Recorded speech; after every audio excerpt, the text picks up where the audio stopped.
Our next speaker is Anne Toner. Anne is the Programme Executive for Hydrogen Ireland. Anne is an industry professional who has managed, evaluate and coordinate several EU projects across Ireland. Anne has collaborated with over 500 companies and public sector bodies, helping transition the island to adopt a clean energy, resource efficient and circular economy agenda. Over the last 10 years, Anne has worked with many multinationals identifying technology opportunities, building cohesive partnerships to develop innovative solutions and business models, helping reduce carbon emissions whilst implementing a sustainable fuel source model. Anne has also worked directly with several leading EU network associations and energy island networks. A professional network of professionals, Anne is involved in a number of international projects, including biogas solutions, DSU applications, energy storage, WTE projects, and domestic and industrial level, and several other projects in the cryptocurrency and energy management field. Anne's role as the programme manager in Hydrogen Ireland is to help grow the network, identify synergies between key industry stakeholders and members, build those international links, develop the pipeline of large demonstrator projects that support the adoption of hydrogen as a key fuel source on the energy highway to net zero by 2050. Anne, over to you. Thank you very much indeed. Thanks very much, Paul. That's some introduction. I wish I could say I could live up to it. Suppose really, as Paul sort of indicated, my role is really to bring together all of the key sort of stakeholders across Ireland to sort of work together to really sort of push and implement, I suppose, this hydrogen, really just this hydrogen revolution across the island. At present, I suppose, you know, there isn't a strategy. The Irish government haven't released a strategy, and neither have the UK government. And I suppose through the association, what we're trying to do is we're trying to sort of fast track that through getting both industry, academic, public sector to all come together, because individually this isn't going to happen. So by bringing together your professional firms, your financial institutions, plus your academics, you know, if we work collectively, we'll be able to push this forward.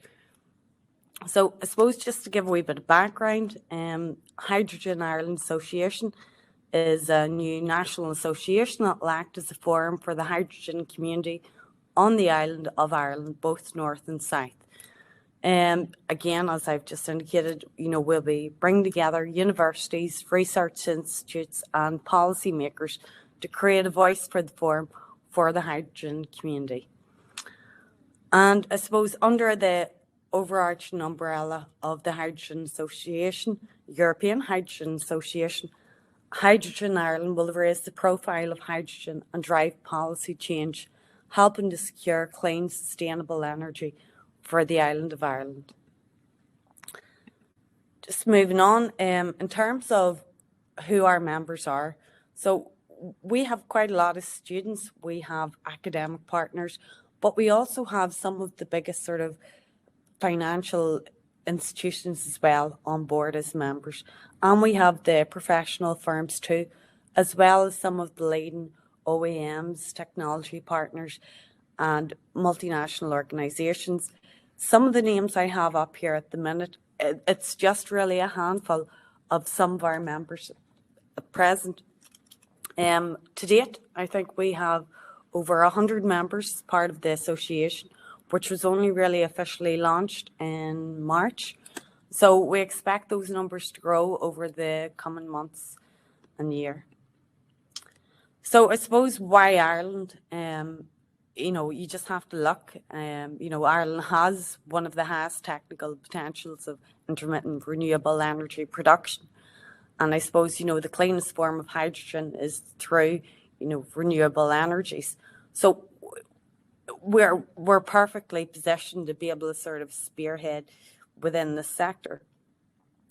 In terms of driving the hydrogen revolution across the Ireland, you know, if you just look at, you know, what the wind generation is at the minute, even there for 2018, and then even just in comparison, just the total capacity for renewable sources in Ireland for 2020, you know, we're perfectly set up to be able to basically demonstrate some large-scale projects. So I suppose in terms of this association, you know, there is, as Paul had mentioned, there's the commercial opportunities, but as well as that, there's the research opportunities, and it's really marrying both of them together.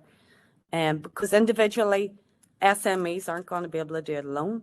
They need to partner and collaborate with large enterprises. Financial institutions, you know, basically, they need to be supporting the SMEs and the large enterprises as well. Academics, you know, they need to be putting the theory into practice, you know, and basically validating some of the technology that's coming out of the SMEs. At present, like there's a number of projects at the minute that are actively coming across to through the Hydrogen Association. You know, people actively looking to do projects, and what we're trying to do is partner up with who would be the best fit in terms of setting up these project consortiums. And I suppose, you know, if you look globally, there's, you know, 228 hydrogen projects, and 126 of them are accounted for in Europe. And I think even just through Hydrogen Ireland, you know, we have ample opportunity. And really, you know, through this association, hopefully we'll be able to facilitate several different projects coming up, especially with Horizon Europe under the Cluster 5, I think, under the Hydrogen Call, we'll be able to broker a number of partnerships and projects through that. And then also with the announcement of the UK government, there was recently an announcement there at the KTN. They've also released funding. I think there's 166.5 million. So through Northern Ireland companies, we'll be able to work with them as well to develop projects, large-scale commercial demonstrator projects as well, and really sort of position Ireland, you know, on a European platform and even a global platform, because we have the technical knowledge here, we have the expertise academically, we have some of the world's most, you know, recognised, well-established companies. If you look at some of the companies that are over in Ireland at the minute, for instance, you have Amazon, you know, and at the minute they're using hydrogen to power up all of their forklifts at the minute. I think, you know, there's about 66 data centres at the minute in Ireland. So if you look at the data centre industry, even the manufacturing sector, and even look at our aviation sector as well, you know, bringing together all of these key players, there's significant opportunity. So I suppose really this graph is just showing just the latest trends there in terms of CO2 emissions. And we all have a role to really, you know, reduce this and get the net zero by 2050. And I think collectively we can do it. Individually we can't. And that's, again, going back to the point of where Paul and Jan had said about, you know, stakeholder engagement. Engagement in any form is critical. It really is critical. In terms of, you know, whereabouts, you know, where's all these greenhouse gases being emitted from, you know, in terms of sector. You know, if you look at the agricultural sector, it's been so proactive at the minute, even without, you know, a government strategy. You know, they're already going ahead and, you know, looking at alternative ways of looking at how they can use their wind power or solar for the hydrogen production. So, you know, what we need to do is really just, I suppose, through Hydrogen Association of Ireland, what we'll be doing is, I suppose, lobbying, you know, and working with government to make sure that basically all of our members and all of the economic operators and the academic partners and each of the community groups will be able to, you know, basically foster this hydrogen revolution. And I suppose, you know, we're able to, I suppose, meet our targets by 2050. So again, as I've just mentioned there, just the UK government, you know, they had announced there just a couple of days ago about a new fund that's become available. And I think that's the first webinar for that's coming up in, I think it's June. And then as well with Horizon Europe opening up too. So, you know, already you can see, you know, investment coming from government. And even if you look at the global investment, you know, at the minute, probably Ireland's maybe slightly behind other countries, but I think probably over the next 12 months, that'll be fast-tracked quite a good bit. So again, green hydrogen could help cut, emissions by a third, therefore providing $11 trillion worth of infrastructure investment, over the next 30 years. In terms of, where the biggest, I suppose, spend is at the minute, sort of, looking across the globe, you just have to look at just the pattern to see, and hopefully, you'll see probably Europe will hopefully increase now, over coming up into, by 2030, there'll be a bigger margin there then as well. And this is just some of the articles I'd come across as well, just from doing a bit of research just on Twitter. I thought it was actually quite a valid sort of point in terms of, where the demand is for hydrogen. So I suppose, in order for us to, take on hydrogen, we have to look at our infrastructure as well. And that's why government does play a critical role in this. And if you look globally, there's 553 hydrogen fueling stations, worldwide.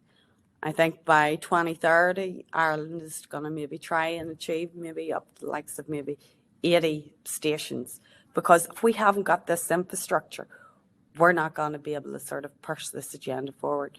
So it is absolutely critical. And even once the strategies come out from government's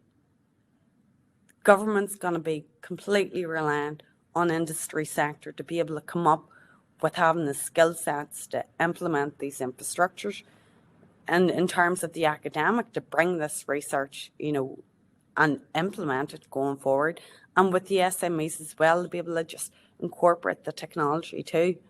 So there really is, I suppose it's nearly like a triple helix sort of model. We need everyone. It's not just, government sort of spearheading this agenda. It's industry, it's academics, it's community groups, it's everyone. So I suppose, it just gives a wee bit of a summary there just in terms of, the latest investments already, across Ireland. And even just there, just mentioning there just about the data centre. And again, just to summarise, just that the UK low carbon hydrogen supply to competition, which is opening in 2021, and that will be open to all of our Northern Ireland members as well. And then for Horizon Europe under Cluster 5, that's going to be opened up to all of our Irish members too. So I suppose really just to finalise, sorry if I went through that rather quickly, we really, really need to work together. Even regardless, the large enterprises are dependent on the SMEs. The financial enterprises, institutions are dependent on industry to be able to keep them afloat. And the professional firms need to be working with the academics. Everybody has to come together. We all have a role to play if we want to achieve this net zero target. So I suppose through Hydrogen Ireland, we would encourage as many Irish companies, Northern Irish companies to join, because I think collectively there's significant opportunity, and we will help you as best we can in terms of identifying the commercial opportunities and identifying the projects to do demonstrations and validate your technology. So thank you very much. I'll just hand back over to Paul. Thank you very much indeed. Just a couple of quick points. There's a point in from Una McKenna. She talks about stakeholder engagement. She says critical would be pilot projects with NGOs.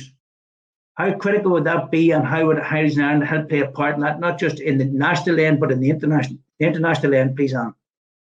Yeah, Paul, it's definitely, it's on our agenda at the minute. It's part of, one of our strategies for the Hydrogen Association of Ireland. So we will be, taking that into consideration, and we will be rolling that out. So, that's a really valid point there, Ina. And we have been discussing that internally at the minute. Given our audience today, Anne, isn't just restricted to Ireland, North and South. We're looking all across Europe and globally. We have Laima in from Colombia and a couple of others in from Australia. How would the reach and impact and interaction with Hydrogen Ireland present an international platform? I suppose in terms of the international platform, you just have to look at our members within the association. Our members are multinational operators. So although, this is Hydrogen Association Ireland, we want to, I suppose, connect with other associations and networks globally and share that knowledge, because this demonstrator, any of the projects that we sort of facilitate or enable, aren't just restricted to Ireland. What we want to do is we want to push this globally and work with different partners, networks and associations across the globe. Anne, many thanks for that, and we'll come back to that at the end. Thank you very much indeed, Anne, for the presentation. Thanks. Thank you.